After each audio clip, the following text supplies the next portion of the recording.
नमस्कार दोस्तों, मैं डॉक्टर मिकी सिन्हा फिर से एक बार आपके सामने। और जैसे कि मैंने फर्स्ट वीडियो में ही बताया था कि हमें बैलेंसिंग करना है। और अब जो है मैं चक्रास, जो हमारे चक्रास होते हैं उस पर कौन कौन सी इमोशंस को हम बैलेंस, हमारे इमोशंस का बैलेंस होता है, कौन कौन सी हमारे अंदर जो सेपरेट परिस्थिति है उसको कैसे निकालते हैं, मतलब दबी हुई चीज़ें हैं जिससे हम जूझ रहे हैं। ऑब्वियस ये अच्छी बात नहीं है, इसीलिए इसको जूझना वर्ड में यूज़ कर रही हूँ। तो जब हमारे चक्रास ओपन होते हैं और किस किस चक्रास पे कौन कौन सा इमोशन और कौन कौन सा डर हमारा क्लियर होता है, उस पर आज मैं बात करूँगी। तो उम्मीद करती हूँ चक्रास के बारे में आपको पता होगा कि कौन कौन से चक्रास हैं। तो प्रत्येक चक्रास पे कौन कौन से इमोशन हमारे डील होते हैं, और अगर नहीं हो रहे हैं तो हमें डील करना है ना। जब हम अपने चक्रास को चार्ज करते हैं तो उसके साथ साथ हमारी इमोशनल जो इम्बैलेंसिंग है उसको भी बैलेंस करना होता है, यानी उसको भी रिचार्ज कर देना होता है। और कैसे, ज़रा मैं बात करके बताती हूँ। जैसे सबसे पहले मैं मूलाधार चक्र की बात करती हूँ। मूलाधार चक्र वो चक्र है जहाँ पर जो आपके अंदर डर की भावना होती है। आपको पता है, अगर आपका मूलाधार चक्र अगर बैलेंसिंग नहीं है तो आप डरे डरे रहेंगे। आप सत्य को जानते हुए भी डर में रहेंगे, और उस डर की वजह से आप एक्सेप्टेंस नहीं होगा आपका, और आप दुनिया के सारे लोगों को आप अपने से ज़्यादा मजबूत समझेंगे और खुद को कमज़ोर समझेंगे। ये तभी होता है जब आपका मूलाधार चक्र जो है बैलेंस नहीं होता या चार्ज नहीं होता। तो जब हम मूलाधार चक्र की बात करते हैं, जब हम मूलाधार चक्र हमारा खुलता है तो हमारा ये जो डर है, ये डर जो है वहाँ पर डील होता है। कैसे कि मूलाधार चक्र जिनके खुले हुए होते हैं वो डर से ऊपर उठ जाते हैं, या उनकी क्षमता हो जाती है कि उस डर पर हम कामयाबी प्राप्त कर सके। इसका अर्थ ही नहीं कि खुद से हो जाएगा, you have to do work on it, आपको उस पर काम करना पड़ेगा। तो काम कैसे कर सकते हैं कि उस डर में रहकर अपने आप को जीवित रखना है ना। अगर आपको ऐसा फील हो रहा है कि इतने सारे लोग हैं और मुझे वो रिश्ते में भी हो सकते हैं, या सोसाइटिकल हो सकते हैं, या आपके स्टडी से रिलेटेड हो सकते हैं, जो भी डर आपका है उसके अंदर आप जाएं और उस डर को तोड़ें। तो मेरे दोस्तों, इस डर को तोड़ने का बहुत सारी उपाय और क्या कहते हैं प्रैक्टिकल मैं बाद में बताऊंगी। अभी मैं इस कहाँ पर कौन सा डर उत्पन्न होता है, डर मौजूद होता है, और किस चक्रास के खुलने से या उस पर काम करने से उससे आप ओवरकम कर पाएंगे, अभी मैं इसकी बात कर रही हूँ। थोड़ा बहुत बात करती जाऊँगी रिलेटेड टू दैट कि इसके उपाय क्या हो सकते हैं। पर ऑल ऑफ दिस जो भी बातें मैं बता रही हूँ इसको सबको ज्ञान से जोड़िएगा, तर्क से ज़्यादा ज्ञान से जब आप जोड़ेंगे और लॉजिकल होंगे, एनालिसिस करेंगे, तो आपको ये बात समझ में आएगी। इसीलिए मैंने इससे पहले वाली वीडियो मैंने स्त्री ऊर्जा और पुरुष ऊर्जा पर बनाई है, ताकि पहले आप उसको समझ लें, क्योंकि ये ऊर्जा ही आपको मदद करेगी इन सब चीज़ों से भी बाहर निकालने में। तो जिन लोगों की मूलाधार चक्र जो होते हैं ब्लॉक होते हैं, वो डरे हुए रहेंगे, या फिर अगर किन्हीं की मूलाधार चक्र खुले हुए भी हैं और आप उस पर लगातार काम नहीं करते रहेंगे तो आप डर के शिकार होते रहेंगे। तो इस डर से बाहर कैसे निकला जाए? एक तो हम अपने चक्रास पे काम करते हैं, वहाँ की एनर्जी को चार्ज करते हैं, और दूसरी बात कि कुछ प्रैक्टिकल और प्रैक्टिस हम ज्ञान के थ्रू जाएंगे, यानी उस डर में घुसना और उस डर के अंदर जाकर अपने आप को जीवित रखना। हुआ इसको कहते हैं सर्वाइवल, वहाँ पर सर्वाइव करना, भागना नहीं। आप भागेंगे तो कभी भी जीत नहीं पाएंगे। उस डर से लड़िए, उस डर को ज्ञान से तोड़िए, उस डर से, और ये बिलीव बना के रखिए कि आप जो कर रहे हैं वो जो डर आपके आसपास है वो झूठ है, आप सबसे ज़्यादा मजबूत हैं। तो उस डर को ओवरकम करते हैं किसके? जब हमारा मूलाधार चक्र चार्ज हो जाता है, और जब हम अपने ज्ञान से उस डर को तोड़ते हैं तो हम इसे बैलेंस कर पाते हैं। इस इमोशन को बैलेंस करना भी बहुत ज़रूरी है। अगर आप अपने डर पर काबू नहीं कर पाते हो, आपके चक्रास भी ओपन है और अपने डर पर आप काबू नहीं कर पाते, तो आपकी तपस्या कामयाब तपस्या नहीं है, ये मोक्ष की राह तो बिल्कुल भी नहीं है। किसी ने सुना होगा, बहुत बार सुनने को मिलता है, जो डर गया सो मर गया। जो और डर के आगे ही जीत है, ये भी वर्ड आपने सुना होगा। ये वर्ड जो है चुना हुआ बहुत बेहतरीन वर्ड है, डर के आगे जीत है। उस अपने डर से आगे बढ़िए, फिर आप जीतेंगे, फिर आप उस मोक्ष की तरफ आगे बढ़ेंगे। और ये डर आपके मन का हो सकता है। ये डर जो है, देखा जाए तो ये सारी चीज़ें हमारे अंदर ही होती है। हम ब्लेम दूसरे को करते हैं कि उसकी वजह से मैं डर रहा हूँ, वो डांटता है तो मैं डर रहा हूँ, या फिर वो ये कर लेगा वो कर लेगा इसलिए मैं डर रहा हूँ, वो मुझ पर हावी हो जाएगा इसलिए डर रहा हूँ। ये डर जो है हमारे अंदर का है, क्योंकि हम में वो कमी है कि किसी की डांट को हम बर्दाश्त नहीं कर सकते, या फिर हमारे ज्ञान में कमी है कि कोई भी जो हमें डर दिखा रहा है उस ज्ञान से हम उसको तोड़ नहीं पा रहे हैं। तो जो भी हमारी कमियां हैं उस डर को सर्वाइव करने के लिए, उस कमियां पर हम ध्यान देंगे, चाहे वो पढ़ाई से रिलेटेड हो, रिलेशन से रिलेटेड हो, पेरेंट्स से रिलेटेड हो, सोसाइटी से रिलेटेड हो, व्हाटएवर, उस सभी को गौर से देखेंगे, समझेंगे और यह फील करेंगे किस वजह से मैं उस डर पर काबू नहीं कर पा रहा हूँ, क्योंकि कमियां हमारे अंदर ही है। तो जब हम उसको समझ लेते हैं तो उसी टेक्निक से हम उसको डील करते हैं। और हमेशा याद रखें, जब तक आपके पूरे चक्रास ऊपर खुल नहीं रहे हैं, सारी एनर्जी नहीं जा रही है, आपको टाइम टू टाइम क्लीनिंग करती रहनी पड़ेगी और टाइम टू टाइम देखते रहना पड़ेगा, एनालिसिस करते रहना पड़ेगा, कहीं वहाँ पर मैं स्टक तो नहीं हो रहा, दोबारा स्टक तो नहीं हो रहा। तो ये आपकी रेगुलर रूटीन में होना चाहिए कि मेरे मूलाधार चक्र तो खुले हुए हैं, पर क्या वो एनर्जी, वो जो वहाँ पर इमोशन है उसको हमने डील कर लिया है। अपनी लाइफ की, मैं एक बात बताती हूँ, अपनी लाइफ की जितने भी डर है, मैं इससे बाहर निकलने की उपाय बताती हूँ कि चक्रास चार्ज होने के बाद भी हम इसको डील कैसे करें, प्रैक्टिकली इसको कैसे करें। तो अपने सारे डर को आप एक कॉपी पर लिखें और लिख करके उस डर, किस वजह से वो डर है और किस कारण से उस डर को हम सॉल्व कर सकते हैं, क्योंकि हर चीज़ का सॉल्यूशन तो होता ही है। तो उस सॉल्यूशन को ढूंढेंगे और उस सॉल्यूशन के पास हम क्यों नहीं पहुंच पा रहे हैं, क्या कमी रह जा रही है, उस पर हम काम करेंगे पूरे ध्यान देकर। Believe me, you will take out from there. आप एकदम आसानी से वहाँ से निकल जाएंगे।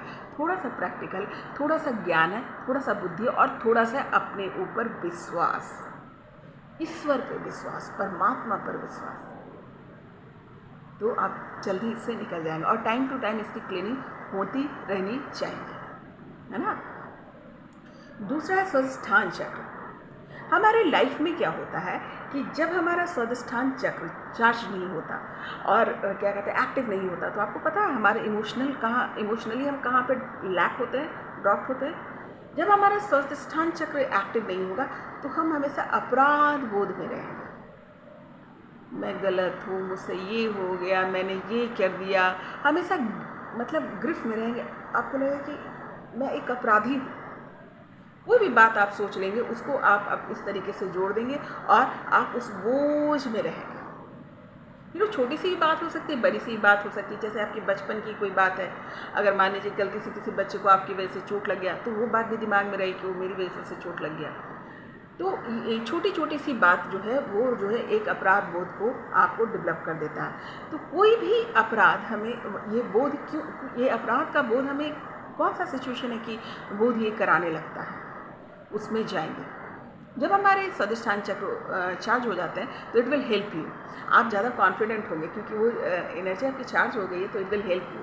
पर प्रैक्टिकल करना बहुत ज़रूरी है कि आपको उस पर गौर करना होगा। आपको ये समझना होगा कि ये अपराध का बोध आ कहाँ से रहा है, क्यों आ रहा है, तो वो जो भी घटनाएं घटी वो किस सिचुएशन में घटी, और ऐसा हम क्या करें कि उस अपराध बोध से हम निकल जाएं, है ना, वही अटके नहीं रहेंगे। तो निकलने के लिए हमें क्या करना होगा कि कुछ प्रैक्टिकल और प्रैक्टिस करना होगा। अगेन अपने ज्ञान से, अपनी बुद्धि से उसको ध्यान में ला करके अगेन उस जो भी आपके अपराध बोध किस वजह से हो रहे हैं, किस टाइम में की वजह से हो रहा है, कभी वो बचपन का अपराध बोध हो सकता है, जवानी का हो सकता है, मैच्योर टाइम का हो सकता है, ओल्ड का हो सकता है, जब का भी जितने भी अपराध बोध आपके खुद के प्रति भी जो भी आपने किया है उसका भी अपराध बोध हो सकता है। तो उन सभी अपराध बोध को, जिसकी वजह से उसे लिखिए और एक एक को डील कीजिए अपने ज्ञान से, बुद्धि से, और किसी मेंटर की भी मदद आप ले सकते हैं। एक सबसे अच्छा मेंटर तो हम स्वयं खुद के होते हैं, पर अगर मान लीजिए कि अगर आप नहीं कर पा रहे हैं तो किसी मेंटर की मदद लीजिए, किसी काउंसलर की मदद लीजिए और उससे आप बाहर निकलिए। नंबर 3 है मणिपुर चक्र। आपको मणिपुर चक्र जब आपका एक्टिव नहीं होता है तो पता है आपकी फीलिंग्स क्या जाती है, आपकी किस भावना के बोध में आप जी रहे होते हो, बोझ को ढो रहे होते हो। शर्माना, सेम फील करना, किसी के सामने जाने से, किसी काम को करने से या अपने आप को एक्सप्रेस करने से आपको शर्म आती है। अरे लोग क्या कहेंगे, पता नहीं मैं ठीक कर रहा हूँ कि नहीं कर रहा हूँ। और बहुत सारे आपके अंदर जो क्वालिटी जो आपके में मौजूद है, आप उसको एक्सप्रेस नहीं कर पाते बिकॉज ऑफ शर्म। अब इसको डील कैसे करेंगे, इसको डील कैसे किया जाए? जैसे मैंने कहा है अपराध बोध को डील करने के जो मैं संस्थान चक्र की बात कर रही थी कि अपराध बोध को कैसे डील करेंगे। अगर अपने अपराध को आप डील कर लेते हैं और आनंद में आ जाते हैं तो आप डील कर लेंगे। आनंद से ही अपराध बोध को डील किया जा सकता है। और जब शर्म की बात कर रहे हैं, जब हम इस मणिपुर चक्र जब हमारा चार्ज नहीं होता और उसको हमें चार्ज करना होता है और वहाँ पर हमारा इमोशन होता है सेम फुल खुद को महसूस करना, उसे हम सिर्फ और सिर्फ अपने कॉन्फिडेंस से प्राप्त कर सकते हैं। अगर आपका कॉन्फिडेंस आप अपना हाई कर लेते हैं कि जो कुछ भी मैं कर रहा हूँ वो अच्छा कर रहा हूँ, मैंने अच्छी कोशिश की, मैं सही जा रहा हूँ, जब ये कॉन्फिडेंस आप अपने अंदर डेवलप कर लेंगे, ऑलरेडी जो है आपके शर्म का जो बोझ है वो भाव हट जाएगा। चक्रास तो आपको मदद करेगी, लेकिन ये प्रैक्टिकल से क्या होगा, आपका ये बोझ हट जाएगा। तो बी कॉन्फिडेंट। और जब हमारे मणिपुर चक्र खुल जाता है, चार्ज हो जाता है, तो हम ऑटोमेटिकली जो है कॉन्फिडेंट हो जाते हैं और ये मुझे हमारी मदद करता है इस बोझ से बाहर निकलने में, शर्म फील करने के बोझ से बाहर निकलने में। अब आते हैं हृदय चक्र। ये पता है ये बहुत इम्पॉर्टेंट चक्र है और जब हृदय चक्र हमारा ब्लॉक होता है तो हम बहुत दुख में रहते हैं। हर बात को हम दुख से जोड़ेंगे कि मैं बहुत दुखी हूँ, हर चीज़ को आप जो है दुख से, शोक से, उदासी से जोड़ेंगे। जब हमारा हृदय चक्र चार्ज होने लगता है और चार्ज हो जाता है तो हमारे अंदर प्रेम की भावना फूटती है, प्यार। इट मीन्स नॉट दैट कि सिर्फ इतना है, यही बात ही नहीं कि हम सबसे प्यार करने लगते, सबसे प्यार तो करने लगते और हम खुद से भी प्यार करने लगते हैं। और जब हम स्वयं से प्यार करने लगते हैं, खुद से प्यार करने लगते हैं, तो ये शोक वाली भावना निकल जाती है। डिपेंडेंसी ऑन अदर्स जो होता है ये कम हो जाता है और हम खुद से प्यार करने लगते हैं। और खुद से प्यार करेंगे तो ऑब्वियस है कि हम शोक में क्यों जाते हैं, उदास क्यों होते हैं, क्योंकि हम दूसरों से बहुत उम्मीद लगा के रखते हैं। वो मेरे लिए ऐसे करेगा, ये मेरे लिए ऐसे करेगा, उसने मेरे लिए ऐसा नहीं किया।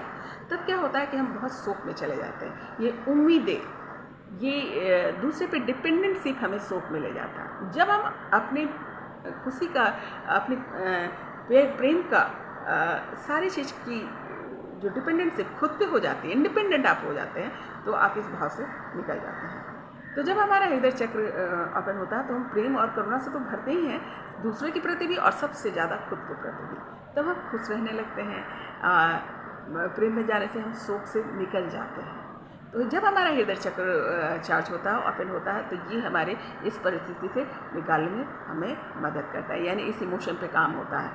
पर मैं अगेन ये बात बोल रही हूँ कि ये जो चीज़ें हैं इसको आपको टाइम टू टाइम एनालिसिस करते रहना। जब तक आप साधना आपकी कंप्लीट नहीं हो जाती, टाइम टू टाइम आपको एनालिसिस करते रहना होगा। ये नहीं कि मैंने एक बार देख लिया, चलो मेरा खुल गया तो मैं निश्चिंत हूँ, ना। ये भावनाएं जो होती है आती जाती रहती है अकॉर्डिंग टू जैसे सिचुएशन आएगी।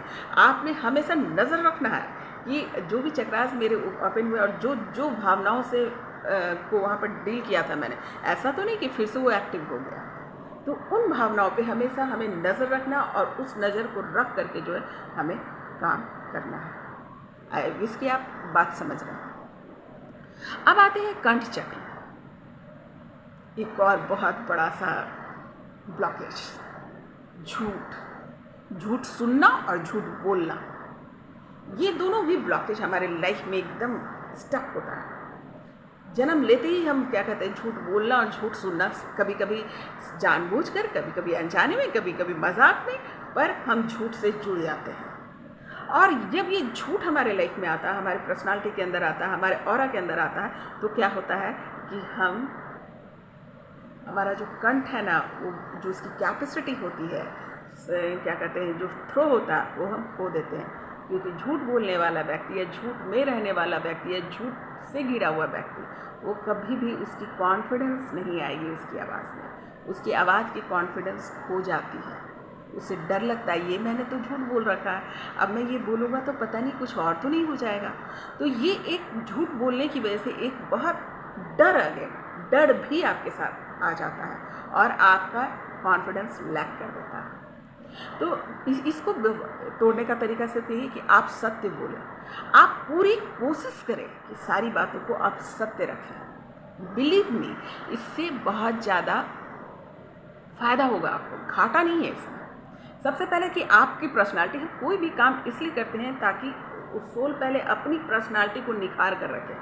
आप अगर सत्य बोल रहे हैं तो आप बहुत बड़े बोझ से निकले हुए हैं। झूठ का बोझ बहुत भारी होता है, और अगर आपने लाइफ में सब कुछ सत्य बोल रखा है तो आप बहुत क्लियर हैं। आप आसानी से किसी के पास जा सकते हैं, आसानी से बैठ सकते हैं, निश्चित माइंड से हैं, फ्री माइंड से हैं। तो जो भी पूरी की पूरी कोशिश करनी चाहिए कि आप सत्य बोलें। अगर जाने अनजाने में भी आपके मुंह से झूठ निकल रहा है तो उसको तुरंत एनालिसिस करें। आपके दिमाग को ये पता चल जाना चाहिए, आपके सोल को ये पता चल जाना चाहिए, अरे मैंने ये झूठ बोल दिया। जाने मजाक में भी कभी कभी हम झूठ बोल देते हैं या खेल खेल में भी बोल देते हैं, तो उनसे भी बचने की कोशिश करेंगे। सबसे पहले तो बड़े बड़े जो आडंबर झूठ की वजह से हमने क्रिएट कर रखा है उससे दूर हो।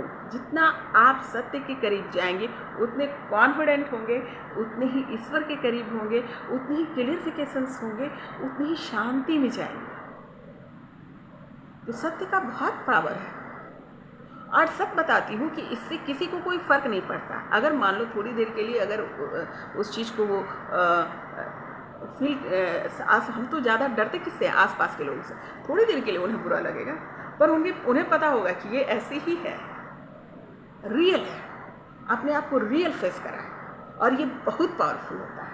अगर ऐसा नहीं होता तो इतने सारे संत, मैं अगर नाम लेना चाहूँगी, जैसे स्वामी विवेकानंद है या और भी बहुत सारे संत और लोग हैं, वो इस तरीके से क्या कहते हैं, चार्जेबल और इस तरीके के ऑरा को लेकर दिखाई नहीं देते, है ना। कुछ तो बात होगी ना।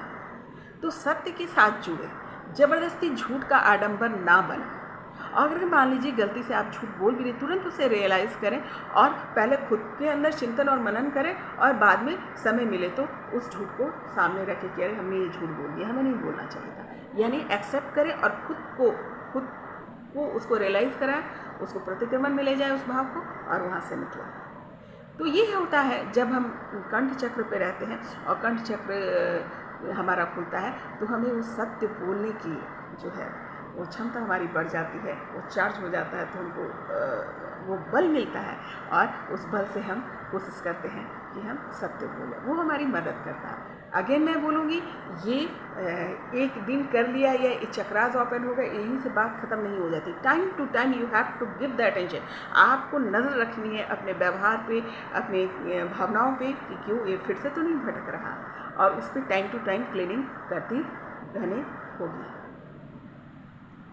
अब आते हैं आज्ञा चक्र। एक और लाइफ हमारी जो सोल की चलती है, भ्रम में रहते हैं, धोखा।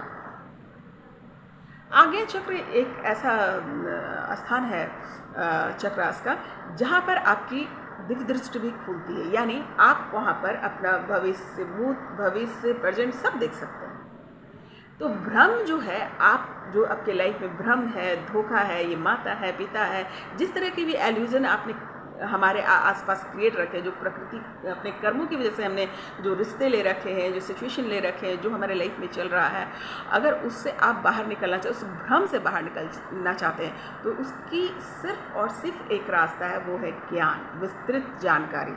जो भी घटनाएं आसपास घट रही है, जो भी आसपास हमारे लोग हैं, जो भी बिहेवियर हो रहा है, जो सिचुएशन को हम फेस कर रहे हैं, उसकी जानकारी आपको होनी, ये क्यों हो रहा है, किस लिए हो रहा है। तो जब हमारा आज्ञा चक्र ओपन होता है, जब वो चार्ज हो जाता है, तो हमें दिव्य दृष्टि भी मिलती है, जिससे हम भूत, भविष्य, वर्तमान सब देख सकते हैं, और उसकी मदद से और या फिर उस समय हमारे जब आज्ञा चक्र चार्ज हो जाते हैं तो हम बहुत विज़न हमारे क्लियर हो जाते हैं, हम आसानी से उस चीज़ को एनालाइसिस कर सकते हैं। तो हम इस जगह पर जो है अपने इस भ्रम को बाहर निकलते हैं, क्योंकि जब हमारी क्षमता हो जाती है कि हम सभी काल को देख सकें तो ऑब्वियस है कि हमारा भ्रम टूट जाता है।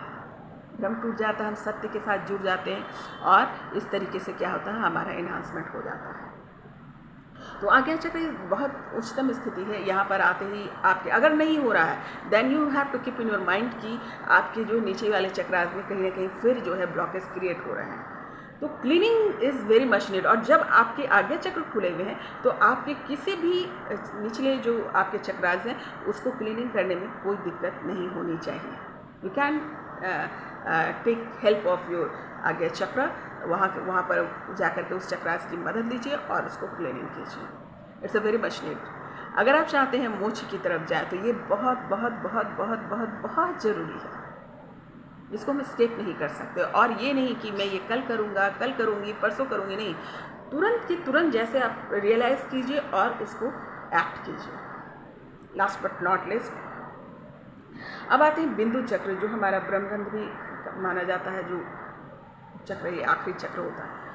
आपको यहाँ पर क्या होता है कि अहंकार, अपने पॉजिटिव हो या नेगेटिव हो, अहंकार है जो आपको घमंड में लाता है कि मैं नीचे तो हम ये काम करते हैं कि नहीं मुझे किसी का बुरा नहीं करना है, किसी के साथ में ये सब पे हम काम कर लेते हैं नीचे चक्राज पे। जब ऊपर हम जाने लगते हैं तो क्या तो मैं अच्छा हूँ, मैं संत हूँ, मैं योगी हूँ, मैं किसी का बुरा नहीं करता, ये भी पॉजिटिवनेस ही भाव है, लेकिन क्या होता है ये भी अहंकार ही है। तो जब इस अहंकार से भी आपको बचना होता है, जब आपका ये चक्रास ओपन होता है, चार्ज हो जाता है, तो आप इस अहंकार से बाहर निकल, ये सात्विक अहंकार से भी आपको बाहर निकल जाना है। ये अपनी जो अच्छा अहंकार है और बुरा अहंकार है, इन दोनों से ऊपर उठ करके निकल जाना है। तो ये जब चक्रास हमारे ओपन होते हैं तब हम इससे बाहर निकल जाते हैं। अगर नहीं हो रहा है तो again you have to do work on it. और ये आखिरी चक्रास, ये बिंदु चक्र खुलने के बाद तो आपके मैक्सिमम क्लियर ही हो जाते हैं, लेकिन फिर भी इन बिटवीन अगर आप मोक्ष की बात कर रहे हैं तो आप कहीं पर रेस्ट नहीं ले सकते। You have to work on it each and every chakra. You have to be active, you have to be analysis, क्योंकि पृथ्वी का मोह माया चक्र इतना भयानक है कि ऊपर से नीचे गिरते देरी नहीं लगती। तो आपको एकदम सजग रहना होगा। आप ये निश्चिंत होकर ना बैठे कि मेरे चक्रास ओपन हो गया, मैं एकदम से सब पर काम करके बैठ गया। नो, जो आपके आसपास के जो वातावरण में जो गुण मौजूद है वो आपको इफेक्ट करेंगे। आपको बार बार क्लीन करते रहना होगा। आसपास के जो लोग हैं उनको एनालिसिस करना होगा। उस एनर्जी, जो भी एनर्जी नेक्स्ट एनर्जी आपके अंदर आ रही है जो पॉजिटिव नहीं है, जो आपके लिए अच्छा नहीं है, उसको रिलीज़ करते रहना होगा, तभी आप मोक्ष की तरफ बढ़ पाएंगे। निश्चिंत होकर ना बैठे, हर पल हर वक्त आप सजग रहें, और सजगता ही आपको मोक्ष की राह पर ले जाया जाएगा। क्योंकि जब तक आप खुद बैलेंस नहीं होंगे, आपकी एनर्जी बैलेंस नहीं होगी, आपके स्वभाव बैलेंस नहीं होंगे, आपके डर भय ये सब जो बैलेंस नहीं होंगे, तो हम मोक्ष की तरफ नहीं जा सकते। सारी बैलेंसिंग का ही रिजल्ट है मोक्ष। उम्मीद करती हूँ मेरी बात आपको समझ में आई हो। फिर मिलती हूँ नए सवाल नए जवाब नए विषय के साथ। नमस्कार।